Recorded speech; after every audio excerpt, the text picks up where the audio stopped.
नमस्कार, मैं डॉक्टर गीतांजलि शर्मा लेकर आई हूँ एक नया टॉपिक गंडूश।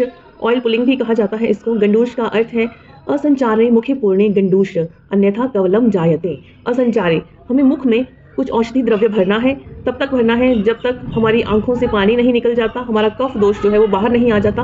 और इसको असंचार, इसका संचार नहीं करना है, मतलब इसको यूं होल्ड करके रखना है। अगर हम संचार करते हैं उसको गार्गलिंग कहा जाएगा, जो कि कवल हो जाएगा।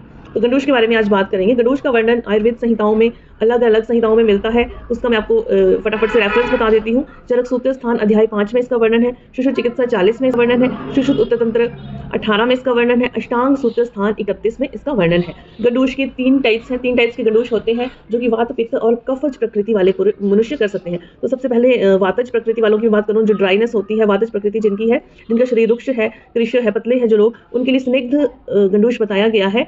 दूसरा आता है पित्तज लोगों के लिए, जिनकी बॉडी में बहुत हीट रहती है, अक्सर पित्तज विकार होते हैं, उनके लिए शमन गंडूश का वर्णन किया गया है। तीसरा आता है कफज प्रकृति वाले लोगों के लिए, उसके लिए शोधन गंडूश का वर्णन किया गया है। गंडूश हम किस किस चीज़ से कर सकते हैं? सबसे पहले हमें घी, तेल, अलग अलग मेडिकेटेड बनाए जाते हैं, घी, तेल, काढ़े से भी गंडूश को हम कर सकते हैं। रोगानुसार मैं बात करूंगी, जिनको डेंटल प्रॉब्लम्स हैं, जिनके दांतों में पानी लगता है, ठंडा या गर्म जो भी हो, खाने में बहुत दिक्कत होती है, जिनके दांत स्ट्रांग नहीं है, हिलते रहते हैं, उनके लिए तिल युक्त तिल कल्क बनाना है। आपने तिल को आप थोड़ा सा पानी डाल के थोड़ा सा उसको अच्छे से पेस्ट बना लीजिए, उसको गुनगुने पानी में मिला लीजिए, उसका आपने गंडूश करना है। मीन्स उसको आपने मुख में भर के रखना है तब तक जब तक आपकी आंखों से पानी नहीं आ जाता, मुख आपका पूरा कफ से भर नहीं जाता।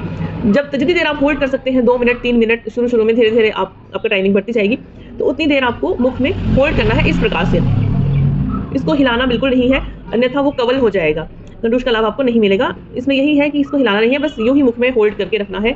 एक सिप लिया, दूसरा सिप लिया, जितना 3-4 सिप आपको करने हैं, बस इसको मुख में भर के रखना है। दूसरी मैं बात करूंगी, जो लोग हेल्दी हैं, जो स्वस्थ पुरुष हैं, उनके लिए शास्त्रों में बताया गया है कड़वा तेल, सरसों के तेल को हम कड़वा तेल कहते हैं। कड़वा तेल मुख में आपको भर के रखना है। आपको पता होगा हमारे बुजुर्ग भी कड़वे तेल से दांतों में ब्रशिंग करते थे, पेस्टिंग करते थे। तो कड़वा तेल जो है हमारे दांतों को स्ट्रॉन्ग करता है और मुख को शोधन करता है। तो कड़वे तेल से स्वस्थ पुरुष इसको कर सकते हैं। जिनका मुख अक्सर पकता है, मिर्च मसाला इत्यादि खा के जिनको छाले हो जाते हैं मुंह में, जिसने कोई विषैली चीज़ एकदम से खा ली है, जिनको कोई अग्नि से जल गया है, वो कई बार हम गर्म चीज़ खा लेते हैं, चाय का सिप पी लेते हैं गर्मा गर्म, उससे पक गया है, उसके लिए घी या दूध आपको थोड़ा सा ठंडा लेना है। इसमें घी भी आपको थोड़ा सा मेल्टेड लेकिन ठंडा ही लेना है, उससे आप गंडूश कर सकते हैं, ऑयल पुलिंग कर सकते हैं। नेक्स्ट मैं बात करूँगी मधु, हनी की। हनी जो है हमारे मुख का बहुत ही अच्छा शोधक तत्व पदार्थ माना गया है। तो अगर आप हनी से गंडूश करते हैं, हनी को मुख में भर के रखते हैं, तो ये आपके मुंह को क्लीन करेगा, स्वच्छ करेगा। अगर आपके मुंह में कोई भी छोटा मोटा घाव है, कोई इंजरी आ गई है छोटी सी, तो उसको ये हील करने की मदद करेगा। अगर आपको बहुत ज़्यादा प्यास लगती है, बर्निंग सेंसेशन होती है, तो आप शहद का गंडूश कर सकते हैं। जिनके मुख में स्वाद नहीं आता, कई लोग बोलते हैं कि हमारे जो मुख का टेस्ट चला गया है, मुख में दुर्गंध रहती है, गंदगी रहती है, स्मेल आती है मुँह से, उनके लिए लवण युक्त कांजी, लवण युक्त नमक वाले, आप अगर कांजी नहीं बना सकते तो नमकीन पानी से भी गंडूश आप कर सकते हैं। विधि ये है कि जैसे सर्दियों में है, गंडूश को मतलब हवा नहीं होनी चाहिए उस स्थान पे जहां हम गंडूश का प्रयोग करने जा रहे हैं। आप वॉशरूम में कीजिए, जहां हम किचन में कीजिए, जहां भी कीजिए, हवा से रहित हो वो स्थान।